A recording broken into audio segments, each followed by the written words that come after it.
जैसे ही प्लेन का wheel well open हुआ और लैंडिंग गियर्स बाहर आए तो विजय की डेड बॉडी व्हील वेल से स्लिप हो गई और एक गार्डन में फेल्थम एरिया के पास जाकर गिर गई। फेंसिंग पार करके एयरपोर्ट के अंदर घुस जाता है और चुपके टरमैक पे पहुंचने की कोशिश करता है। ऑनेस्टली स्पीकिंग, ये इमेजिन कर पाना मुश्किल है कि उस समय कितना डर लगा होगा उसे। यानी कि बॉडी का स्लो हो जाना। अंदाजा लगाया जा रहा है कि इसके साथ कुछ वैसा ही हुआ होगा जो सैनी ब्रदर्स वाले केस में प्रदीप सैनी के साथ हुआ था, यानी कि बॉडी का सस्पेंडेड एनिमेशन मोड में चले जाना। कि जो भी लोग प्लेन से लटके हुए थे वो टेक ऑफ के थोड़ी देर बाद ही गिर गए। काबुल के आसपास बिल्डिंग्स पर और रनवे के पास लोगों ने आसमान से बॉडी गिरती हुई देखी। खैर, 22 फरवरी 1970 का वो दिन आ ही जाता है, लेकिन हर बार की तरह शुरू करते हैं। ये फोटो जो आपको स्क्रीन पे दिखाई दे रही है, इसमें एक जिंदा आदमी प्लेन से गिरता हुआ दिखाई दे रहा है। ये कोई एआई जनरेटेड फोटो या इमेजिनरी पेंटिंग नहीं है, बल्कि एक असली फोटो है जो ऑस्ट्रेलिया में साल 1970 में जॉन गिल्पिन नाम के एक फोटोग्राफर ने अपने लेंस की टेस्टिंग करते वक्त सिडनी एयरपोर्ट के पास एक्सीडेंटली खींच ली थी। ये दुनिया की उन हिस्टोरिकल फोटोज में से एक है जिसे देखकर रूह कांप जाती है। और सबसे खतरनाक बात पता है क्या है? फोटोग्राफर को बिल्कुल भी अंदाजा नहीं था कि जो फोटो उसने जस्ट अभी क्लिक की है उसके पीछे की कहानी कितनी ज्यादा शॉकिंग है। बात 55 साल पहले की है। हुआ कुछ ऐसा था कि कीथ सेप्सफोर्ड नाम का एक 14 साल का लड़का ऑस्ट्रेलिया की लार्जेस्ट सिटीज में से एक सिडनी में अपने पेरेंट्स के साथ रहता था। कीथ सेप्सफोर्ड हाल ही में एक इंटरनेशनल फैमिली ट्रिप से वापस आता है, एक ऐसी ट्रिप जो उसके अंदर दुनिया घूमने का जबरदस्त जुनून पैदा कर देती है। कीथ के पापा चार्ल्स कहते थे कि उसके अंदर हमेशा से ही मूव पे रहने की अर्ज थी, बस चलते रहना, नई नई जगह देखना। कीथ घर पे टिकने वालों में से नहीं था। उसके पेरेंट्स ने परेशान होकर साउथ सिडनी के एक रोमन कैथोलिक इंस्टीट्यूट में, या फिर यूं कह लो कि एक तरह के बॉयज हॉस्टल में उसका एडमिशन करवा दिया। ये हॉस्टल मेनली मेंटली चैलेंज्ड बच्चों के लिए था और कीथ के पेरेंट्स को लगा कि इस हॉस्टल में कीथ को डालने से शायद कीथ सुधर जाएगा और वह घर पे रहने लगेगा। लेकिन इसका जस्ट उल्टा हुआ। कीथ 2 दिन में ही उस हॉस्टल से भाग गया और पहले की कुछ रातें सिडनी में इधर उधर बाहर सड़कों और फुटपाथ पे सो के बिताने लगा। कहा जाता है कि हॉस्टल से भागने के बाद इन कुछ दिनों में ही कीथ ने उस दर्दनाक मौत वाली कहानी को याद किया जो उसके पिता ने एक बार सुनाई थी। कीथ के पिता ने उसे एक बार कहानी सुनाई थी कि कैसे एक स्पेनिश बॉय एक एरोप्लेन के अंडर कैरेज में घुसकर ट्रैवल कर रहा था और गिरकर उसकी मौत हो गई थी। कीथ के पिता चार्ल्स ने यह कहानी उसको डिस्करेज करने के लिए सुनाई थी, लेकिन कीथ के साथ उल्टा हो जाता है। वो 14 साल का लड़का इसी कहानी से एंकरेज हो जाता है और प्लेन के व्हील वेल में स्टो अवे करके दुनिया घूमने की ठान लेता है। इन दोनों इंपॉर्टेंट शब्दों का मतलब आपको अच्छे से पता होना चाहिए, क्योंकि आगे इस वीडियो में इन दोनों शब्दों का यूज बार बार होता रहेगा। व्हील वेल का मतलब होता है प्लेन के लैंडिंग गियर्स, या यूं कह लो कि टायर्स जहां फोल्ड होकर अंदर छुपते हैं, उस कंपार्टमेंट को व्हील वेल कहते हैं। बेसिकली ये एरोप्लेन की टायर्स रखने की अलमारी जैसा होता है। और स्टो अवे का मतलब होता है जो बंदा बिना टिकट के छुप के या इलीगली किसी व्हीकल, प्लेन या शिप एक्सेट्रा में ट्रेवल करे, उसे स्टो अवे कहते हैं। खैर, 22 फरवरी 1970 का वो दिन आ ही जाता है। हॉस्टल से भागा हुआ 14 साल का कीथ सेप्सफोर्ड दुनिया घूमने के इरादे से Sydney Kingsford Smith international airport की फेंसिंग या बाउंड्री वॉल के पास पहुंच जाता है। जैसे तैसे कीथ फेंसिंग पार करके एयरपोर्ट के अंदर घुस जाता है और चुपके टरमैक पे पहुंचने की कोशिश करता है। टरमैक का मतलब होता है एयरपोर्ट का वो हार्ड सरफेस जहां प्लेन्स खड़े होते हैं या फिर टेक ऑफ और लैंडिंग से पहले रुकते हैं। आज से 55 साल पहले 1970 में इस लेवल की सिक्योरिटी एयरपोर्ट पर नहीं हुआ करती थी जैसी आज होती है। इसी वजह से कीथ सेप्सफोर्ड फाइनली एयरपोर्ट के टैक्सीवे तक चुपके से पहुंचकर जापान एयरलाइंस के पार्क्ड डगलस DC-8 एरोप्लेन के व्हील वेल में दबे पांव घुस जाता है। उसमें बैठकर अपनी जगह बना लेता है और अब बस वो इंतजार कर रहा था उस पल का जब उसके सपनों की उड़ान शुरू होगी। कुछ घंटे बीत जाते हैं और उसके बाद टेक ऑफ के लिए प्लेन सबसे पहला मूवमेंट करता है। प्लेन रनवे की तरफ जाना शुरू करता है और कीथ की धड़कनें तेज होने लग जाती हैं। जापान एयरलाइंस का ये प्लेन ऑस्ट्रेलिया के सिडनी से जापान के टोक्यो तक जा रहा है। इस सफर का डिस्टेंस लगभग 7,500 किलोमीटर होने वाला है और फ्लाइट का टाइम भी लगभग 8 से 9 घंटे होने वाला है। कीथ ने अपना सपना पूरा करने के लिए खतरनाक तरीका चुना।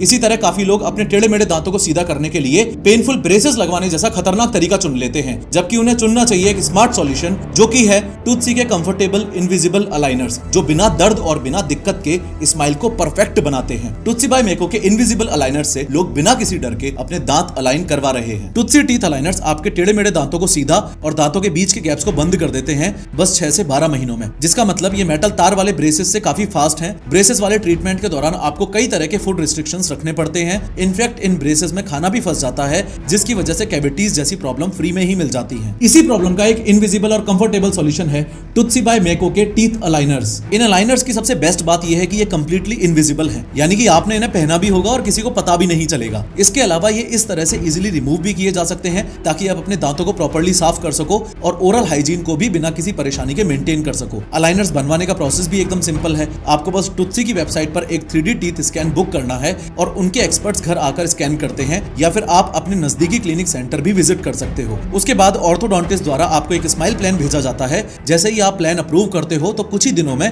आपके कस्टमाइज्ड अलाइनर्स डिलीवर हो जाते हैं। टुत्सी के US FDA क्लियर्ड अलाइनर्स हजारों डेंटिस्ट और ऑर्थोडोंटिस्ट द्वारा अप्रूव्ड हैं और इससे 3 लाख से ज्यादा लोगों को ऑलरेडी अपना ड्रीम स्माइल मिल चुका है। गारंटीड रिजल्ट के साथ साथ EMI ऑप्शंस भी अवेलेबल हैं, starting at just ₹2500 per month. आज ही टुत्सी की वेबसाइट या ऐप से घर बैठे बुक करो एक फ्री टीथ स्कैन और शुरू करो अपनी smile makeover journey. Free teeth scan के लिए डिस्क्रिप्शन बॉक्स में लिंक है, अभी क्लिक करो। फाइनली वो पल आ ही गया जब प्लेन फुल थ्रस्ट पे जाता है, टेक ऑफ करता है और हवा में हो जाता है। यहाँ तक कीथ सेप्सफोर्ड की कहानी में सब अच्छा ही अच्छा था। फिलहाल वो खुश था कि सब जैसा उसने सोचा था वैसा का वैसा ही हो रहा है, लेकिन उससे एक बहुत बड़ी गलती हो गई। कीथ सेप्सफोर्ड ने सपने में भी नहीं सोचा था कि प्लेन के लैंडिंग गियर्स यानी कि टायर्स हवा में उड़ने के बाद वापस जब अंदर आएंगे तो व्हील वेल फिर से ओपन होगा। जिस बात का डर था वही हुआ, व्हील वेल ओपन हुआ और 14 साल का वो कीथ सेप्सफोर्ड जो दुनिया घूमना चाहता था 200 फीट की ऊंचाई से नीचे जमीन पर गिर गया और उसकी मौत हो गई। इस पूरे इंसिडेंट में rarest of the rare, once in a lifetime moment ये भी कैप्चर हुआ कि सिडनी एयरपोर्ट के पास ही जॉन गिल्पिन नाम का एक फोटोग्राफर अपने कैमरे के नए लेंसेज को टेस्ट करने के लिए इसी एरोप्लेन के टेक ऑफ की फोटो कैप्चर कर रहा था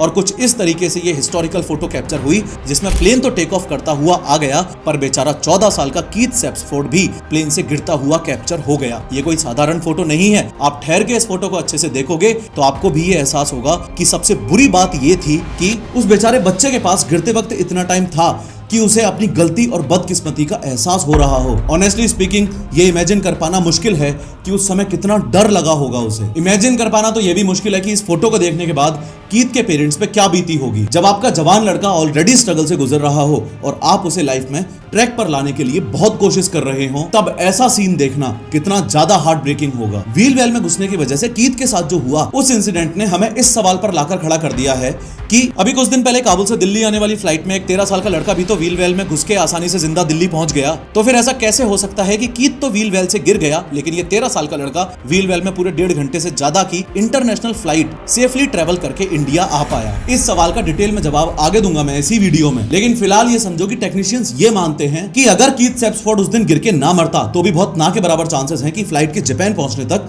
वो जिंदा बच पाता। जब व्हील वेल में स्टो अवे करके ट्रेवल करने वाले लोगों पर स्टडी की गई तो ये पाया गया कि फैटेलिटी रेट 77% से ज्यादा है, यानी कि ऐसे इलीगली व्हील वेल में घुस के ट्रेवल करने वाले हर 100 में से 77 से ज्यादा लोग डेस्टिनेशन पर पहुंच ही नहीं पाते हैं और अपनी जान गंवा देते हैं। और जो बचे हुए लोग अगर जिंदा पहुंच भी जाते हैं उसमें rarest of the rare condition में ऐसा होता है कि बंदा सही सलामत पहुंचा हो, जैसा कि हमें कुछ दिन पहले हुए काबुल टू इंडिया वाले 13 ईयर ओल्ड अफगान बॉय के केस में देखने को मिला। अदरवाइज जो लोग जिंदा पहुंचते भी हैं वो असल में इस कंडीशन में जिंदा पहुंचते हैं कि उसके बाद में जिंदगी जीने का कोई खास मतलब रह नहीं जाता। इस डेंजरस तरीके से सफर करने से मौत हो जाने के पीछे या फिर परमानेंट इंजरी हो जाने के पीछे टेक्नीशियंस टोटल 5 रीजंस मानते हैं। सबसे पहला रीजन है हाइपोक्सिया, यानी कि ऑक्सीजन की कमी। जब प्लेन 30 से 40 हजार फीट से ऊपर उड़ता है तो हवा बहुत पतली हो जाती है, मतलब ऑक्सीजन बहुत कम मिलती है। ह्यूमन बॉडी को सही तरह से चलाने के लिए ऑक्सीजन चाहिए और जब ऑक्सीजन कम हो जाती है तो दिमाग धुंधला हो जाता है, आदमी कंफ्यूज हो जाता है, बेहोश तक हो जाता है या फिर मर भी सकता है। इस कंडीशन को हाइपोक्सिया कहते हैं। व्हील वेल में कोई ऑक्सीजन नहीं होती तो ज्यादा देर तक वहां रहने का मतलब है दिमाग का फेल होना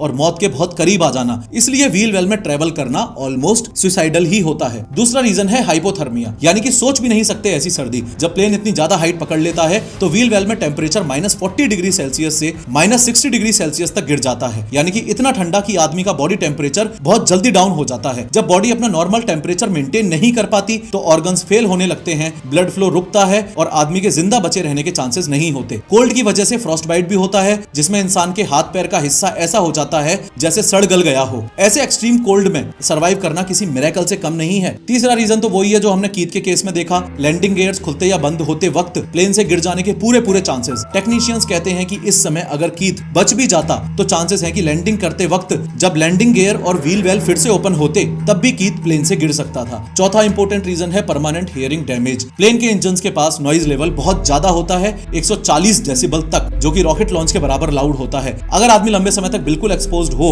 इस शोर के सामने तो उसकी हियरिंग परमानेंटली डैमेज हो सकती है। टिनाइटस की प्रॉब्लम भी हो सकती है, यानी कि कान में घंटी बजना। व्हील वेल में बिना किसी प्रोटेक्शन के एक्सपोज्ड रहने का मतलब है अपनी हियरिंग को जिंदगी भर के लिए खत्म करवा लेना। पांचवा मोस्ट इंपोर्टेंट और और लास्ट रीजन है body crush. Landing gear retract होने के टाइम व्हील वेल का स्पेस बहुत छोटा होता है और मेटल पार्ट्स उलझते हैं। स्टोअवे यानी कि वो बंदा जो इलीगली ट्रेवल कर रहा है, वो अगर जरा भी गलत जगह पर रहे तो गियर के पार्ट्स उसके ऊपर आ सकते हैं या उसको क्रश कर सकते हैं, जिससे बॉडी को सीवियर इंजरीज या उस बंदे की डेथ तक हो सकती है। कंपैरिजन के लिए ये स्क्रीन पे दिख रहा है ना, एरोप्लेन के टायर का साइज और इंसान का साइज। प्लेन के मैकेनिकल पार्ट्स और उनका मूवमेंट भी इतना पावरफुल होता है कि इंसान का जीवित बचना मुश्किल है। इन सब चीजों की वजह से व्हील वेल में छुप के ट्रेवल करना एक डेंजरस गैम्बल जैसा है, या यूं कह लो कि अपनी जिंदगी से सट्टा खेलने जैसा है। और यही रीजन है कि 77% से ज्यादा लोग अपनी जान गंवा देते हैं। खैर, अभी कुछ दिन पहले हुए काबुल टू दिल्ली वाले 13-year-old अफगान बॉय वाले केस ने उन दोनों भाइयों की याद दिला दी जो साल 1996 में इसी सेम तरीके से ट्रेवल कर रहे थे। ध्यान से देखना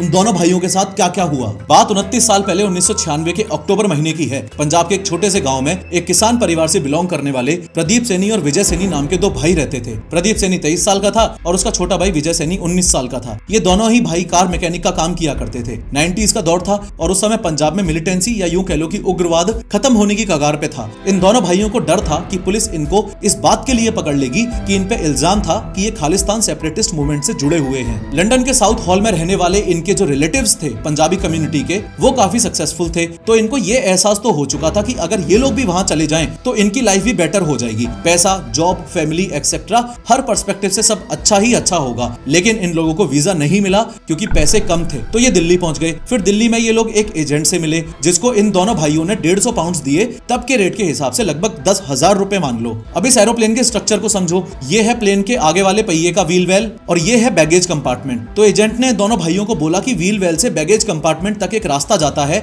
उस रास्ते से अपन बैगेज कंपार्टमेंट में घुस जाएंगे। इन भाइयों ने सोचा ये तो बहुत ईजी है, ऐसा ही कर लेंगे। लेकिन असलियत ये थी कि एजेंट इन्हें बना रहा था। असल में व्हील वेल से कोई भी रास्ता बैगेज कंपार्टमेंट की तरफ जाता ही नहीं था। खैर, 14 अक्टूबर 1996 की वो रात आ ही जाती है जब इंदिरा गांधी इंटरनेशनल एयरपोर्ट दिल्ली के रनवे पे ये दोनों भाई अंधेरे में घुस जाते हैं। इन्हें पहला प्लेन जो दिखा यानी कि ब्रिटिश एयरवेज का बोइंग 747 जंबो जेट जो दिल्ली से लंदन जा रहा था, उसके नोज व्हील वेल में यानी कि प्लेन के सामने वाले चक्के के कंपार्टमेंट में ये लोग चढ़ गए। एयरपोर्ट्स पर उस समय सिक्योरिटी उस लेवल की टाइट नहीं हुआ करती थी जिस लेवल की आज होती है। अब ये दोनों भाई व्हील वेल में जाकर चुपके से बैठ तो गए, लेकिन इन्हें ये थोड़ी ना पता था कि बैगेज कंपार्टमेंट में जाने का रास्ता होगा ही नहीं और ऊपर से इन्हें तो ठंडी का भी अंदाजा नहीं था। इसलिए ये लोग पैंट, शर्ट और थिन जैकेट जैसे साधारण कपड़े ही पहन के आए थे। अब जैसे ही प्लेन ने रनवे पे जाकर टेक ऑफ किया तो सबसे पहली भयावह चीज जो इन्हें महसूस हुई थी वो थे टेक ऑफ करने के बाद प्लेन के गर्मा गर्म टायर्स जो प्लेन के अंदर आए थे। व्हील वेल में घुसने के बाद से ही ये लोग लगातार बैगेज कंपार्टमेंट का दरवाजा ढूंढ रहे थे, पर दरवाजा मिल ही नहीं पा रहा था क्योंकि ऐसा कोई पैसेज का दरवाजा होता ही नहीं है। एजेंट ने तो इनको झूठ बोला था। ये पूरी फ्लाइट 6,500 किलोमीटर की थी, पूरे 10 घंटे की। और जैसे ही प्लेन 30-40 हजार फीट की ऊंचाई पे पहुंचा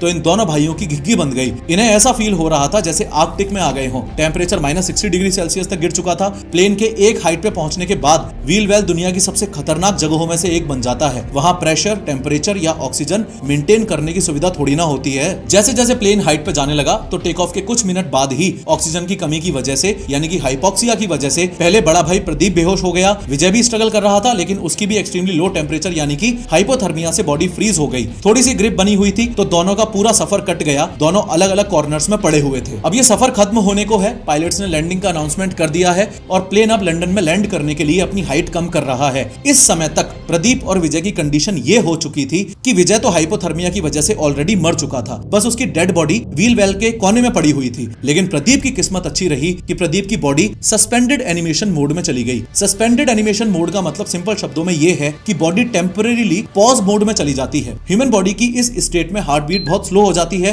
ब्रीदिंग लगभग रुक जाती है और मेटाबॉलिज्म भी बहुत ज्यादा स्लो हो जाता है। लेकिन ओवरऑल देखा जाए तो आदमी टेक्निकली जिंदा ही रहता है। डॉक्टर्स या साइंटिस्ट इसे कभी कभी इमरजेंसी सर्जरी, ऑर्गन ट्रांसपोर्ट या स्पेस ट्रेवल रिसर्च जैसी चीजों के लिए एक्सप्लोर करते हैं ताकि बॉडी को डैमेज ना हो और टाइम फ्रीज जैसे इफेक्ट्स मिल सकें। लगभग 600 मीटर या यूं कह लो कि 2000 फीट की ऊंचाई पर अपने आप को लैंडिंग के लिए प्रिपेयर करने के लिए जैसे ही प्लेन का व्हील वेल ओपन हुआ और लैंडिंग गियर्स बाहर आए तो विजय की डेड बॉडी व्हील वेल से स्लिप हो गई और एक गार्डन में फेल्थम एरिया के पास जाकर गिर गई। ये अनआइडेंटिफाइड डेड बॉडी 5 दिन बाद मिली और फिर डीएनए से फैमिली का पता चल गया। वहीं दूसरी तरफ प्रदीप जिंदा था लेकिन बेहोश और डिसओरिएंटेड था। लैंडिंग के बाद ग्राउंड स्टाफ ने उसे रनवे पे पड़ा हुआ देखा, उसको हॉस्पिटल ले गए। कोई कोई मेजर इंजरी नहीं हुई थी। वो कुछ भी याद नहीं रख पाया फ्लाइट का, बस अपने उस मृत भाई का नाम बार बार ले रहा था, बार बार विजय विजय पुकार रहा था नाइटमेयर्स में। प्रदीप की लीगल लड़ाई बहुत लंबी चली। पहले तो उसने यूके की अथॉरिटीज से असाइलम मांगा, लेकिन वो रिजेक्ट हो गया। ब्रिटिश लीडर्स और इंडियन ओरिजिन के लोगों ने उसका जम के साथ दिया। आखिर में प्रदीप यूके में सेटल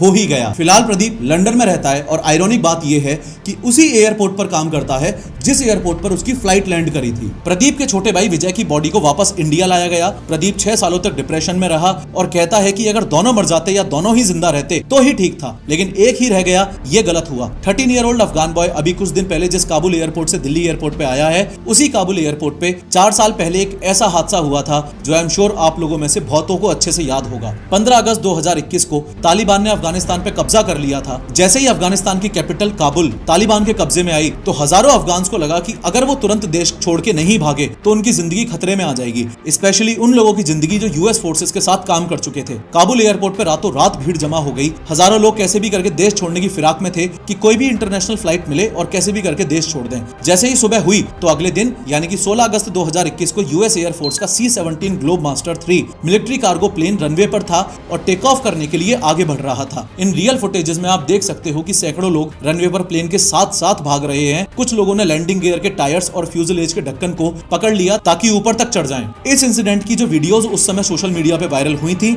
उनमें देखने को मिल रहा था कि टेक ऑफ के वक्त भी लोग व्हील्स के फ्रेम से लटक रहे थे। खैर, जैसे ही प्लेन ने टेक ऑफ करने के बाद ऊंचाई पकड़ी तो एयर फ्लो और वाइब्रेशन इतना वायलेंट हो गया कि जो भी लोग प्लेन से लटके हुए थे वो टेक ऑफ के थोड़ी देर बाद ही गिर गए। काबुल के आसपास बिल्डिंग्स पर और रनवे के पास लोगों ने आसमान से बॉडी गिरती हुई देखी। सोशल मीडिया पे उनके गिरने की रियल वीडियोस वायरल हुई। बाद में जब यूएस एयरफोर्स ने इन्वेस्टिगेशन की तो पता चला कि जो लोग प्लेन से बाहर लटके हुए थे सिर्फ वो नहीं मरे, बल्कि कुछ लोग रनवे पे दौड़ते हुए प्लेन के टायर्स के नीचे दब के भी मर गए थे और कुछ लोग व्हील वेल कंपार्टमेंट में भी घुस गए थे जिनकी डेड बॉडीज लैंडिंग के टाइम पे मिली। सिर्फ पैसेंजर्स और यूएस ट्रूप्स जिन्होंने ऑफिशियल प्लेन को बोर्ड किया था, लैंडिंग होने के बाद बस वही सेफ बचे थे। ये केस पूरे वर्ल्ड के लिए शॉकिंग था और इस केस में भी व्हील वेल कंपार्टमेंट के सर्वाइवर्स 0 थे। अब ऑलमोस्ट सभी केसेस में व्हील वेल कंपार्टमेंट में हमको सर्वाइवल के चांसेस ऑलरेडी ना के बराबर दिख रहे थे। तो सवाल यह है कि 13 ईयर ओल्ड अफगान बॉय जो काबुल टू दिल्ली आया वो सही सलामत कैसे पहुंचा। देखो, अफगानिस्तान की कैपिटल काबुल से 250 किलोमीटर दूर एक शहर है कुंडुज नाम का। ये लड़का इसी शहर का रहने वाला था। तालिबान रूल की वजह से आज के दिन अफगानिस्तान में सिचुएशन काफी खराब है,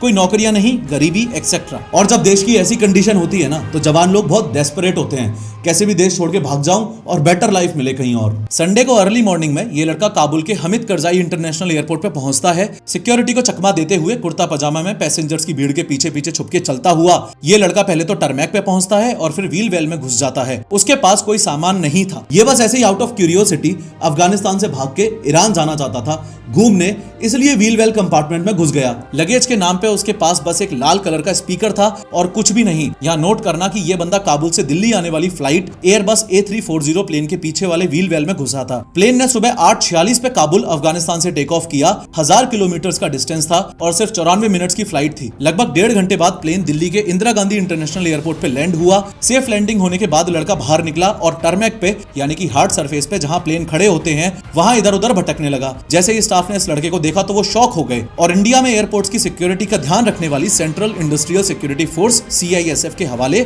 लड़के को कर दिया। CISF ने जब चेकिंग की तो कोई भी स्पाई या टेररिज्म वाला एंगल तो नहीं मिला, लेकिन और पूछताछ करने पर बस ये पता चला कि दिल्ली नहीं आना चाहता था, ईरान जाना चाहता था। गलती से दिल्ली वाली फ्लाइट के व्हील वेल कंपार्टमेंट में चढ़ गया था। साथ ही व्हील वेल में घुसकर सफर करने का इतना बड़ा रिस्क इसलिए लिया क्योंकि क्यूरियस था और अफगानिस्तान से बाहर निकलकर एक्सप्लोर करना चाहता था। कोई क्रिमिनल इंटेंट तो था ही नहीं, इसलिए CISF ने कोई चार्ज नहीं लगाया और उसी दिन शाम 4 बजे सेम प्लेन से वापस उस 13 साल के अफगानी लड़के को काबुल भेज दिया उसकी फैमिली को हैंडओवर करने के लिए। इस लड़के के व्हील वेल कंपार्टमेंट के सफर में जिंदा रहने के पीछे सबसे पहला कारण तो है शॉर्टर फ्लाइट ड्यूरेशन। ये फ्लाइट बाकी केसेस की तरह बहुत लंबी नहीं, सिर्फ 94 मिनट्स की ही थी। 1.5 घंटे में एक्सपोजर इतना ज्यादा लंबा नहीं था जो हमने बाकी केसेस में देखा। दूसरा कारण है लो मेटाबॉलिक डिमांड, यानी कि बॉडी का स्लो हो जाना। अंदाजा लगाया जा रहा है कि इसके साथ कुछ वैसा ही हुआ होगा जो सैनी ब्रदर्स वाले केस में प्रदीप सैनी के साथ हुआ था, यानी कि बॉडी का सस्पेंडेड एनिमेशन मोड में चले जाना। एक्सट्रीम कोल्ड और ऑक्सीजन डेफिशिएंसी की वजह से बेहोश होने के कारण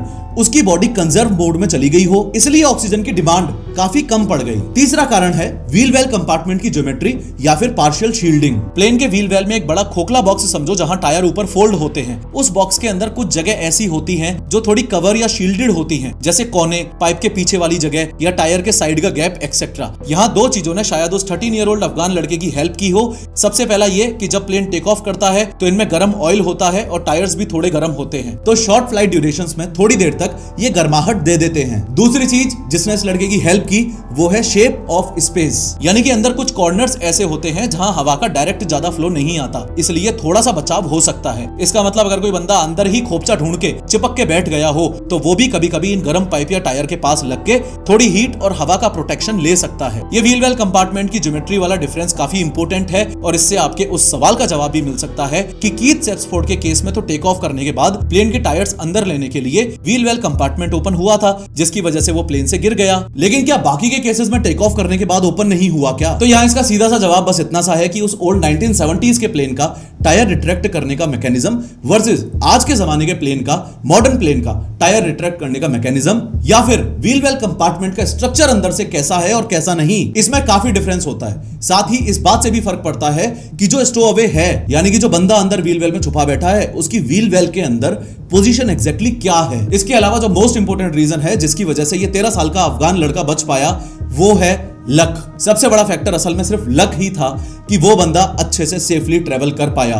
उसकी किस्मत अच्छी थी कि सारी चीजें एक के बाद एक के बाद एक के बाद अलाइन होती गईं, चाहे वो लैंडिंग गियर्स की ओपनिंग एंड क्लोजिंग टाइमिंग हो, वाइब्रेशन हो, विंड फोर्सेस हो, या फिर उसकी बॉडी की व्हील वेल कंपार्टमेंट के अंदर पोजीशन हो। सब सही मूवमेंट पे सही से अलाइन हो गया, इसलिए वो बच गया, वरना कोई भी चांसेस नहीं थे। 100 बात की एक बात यह है कि तुम्हें कभी भी जिंदगी में ऐसी बेवकूफों वाली हरकतें नहीं करनी है, क्योंकि अगर बच भी गए तो हालात ये हो जाती है कि हॉस्पिटल बिल का खर्चा प्लेन की जो टिकट का अमाउंट है उससे कई गुना ज्यादा आएगा। और अगर ऐसा है तो प्लेन की टिकट लेके आराम से सफर कर लेना भाई, क्यों फालतू पहिए में घुस के मगजमारी करनी है। अपने दांतों को सीधा करवाने या उनके बीच के गैप्स को बंद करने के लिए टूथसी अलाइनर्स बेस्ट ऑप्शन है। लिंक मैंने डिस्क्रिप्शन में दे दिया है, क्लिक करके अपना फ्री टीथ स्कैन जरूर बुक करना। खैर, इस वीडियो पर क्लिक करके अभी के अभी समझो कि इंडिया में एडवेंचर स्पोर्ट्स के लिए एक सेंट्रल अथॉरिटी का होना कितना ज्यादा जरूरी है।